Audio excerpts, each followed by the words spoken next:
Welcome to my channel. ఈ రోజు అమ్మ వంటల రుచిలో ఆరోగ్యకరమైన రుచికరమైన కర్రపెండలం కూర ఎలా తయారు చేసుకోవాలో ఇప్పుడు చూద్దాం। అర కిలో కర్రపెండలంను తొక్కు చెక్కుకొని బాగా వాష్ చేసుకోండి। మట్టి ఏమీ లేకుండా బాగా వాష్ చేసుకొని చిన్న చిన్న ముక్కలుగా కట్ చేసుకోవాలి। ఈ విధంగా ముక్కలన్నీ కట్ చేసుకున్న తర్వాత స్టవ్ మీద కుక్కర్ని పెట్టుకొని 3 లేదా 4 టేబుల్ స్పూన్ల నూనె వేసుకొని వేడైన తర్వాత చితక్కొట్టుకున్న వెల్లుల్లిపాయలు 5, హాఫ్ టీ స్పూన్ ఆవాలు వేసుకొని లో ఫ్లేమ్లో కొంతసేపు కలుపుతూ వేయించుకోండి। ఇవి కొంచెం వేగిన తర్వాత పావు టీ స్పూన్ జీలకర్ర, తుంచుకున్న ఎండుమిరపకాయలు 2 వేసుకొని కొంతసేపు వేయించుకోవాలి। తర్వాత కొద్దిగా కరివేపాకు, తరిగి పెట్టుకున్న ఉల్లిపాయ చిన్నది 1, పచ్చిమిర్చి 2 వేసుకొని ఇవి కొంచెం కలర్ చేంజ్ అయ్యేంత వరకు వేయించుకున్న తర్వాత తరిగి పెట్టుకున్న కర్రపెండలం ముక్కలను వేసుకొని హై ఫ్లేమ్లో 2 నిమిషాల పాటు కలుపుతూ వేయించుకోవాలి।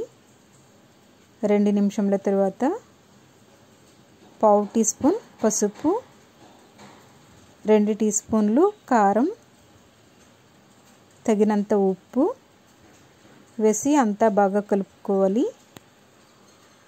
తరువాత తగినన్ని వాటర్ వేసుకొని ఒకసారి అంతా బాగా కలుపుకోవాలి। ఇప్పుడు మూత పెట్టుకొని హై ఫ్లేమ్లో 2 లేదా 3 విజిల్స్ వచ్చేంత వరకు ఉడికించుకోండి। ముక్క కొంచెం మెత్తగా అయ్యేంత వరకు ఉడికించుకుంటే సరిపోతుంది। ఇలా 3 విజిల్స్ వచ్చిన తర్వాత స్టవ్ ఆఫ్ చేసుకొని ప్రెషర్ పోయేంత వరకు చల్లారిన తర్వాత ముక్క ఉడికిందో లేదో చూద్దాం।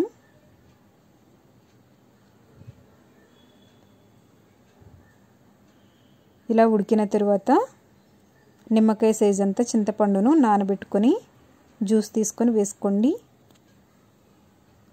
ఇప్పుడు మరలా స్టవ్ ఆన్ చేసుకొని కొద్దిగా కొత్తిమీరను వేసుకొని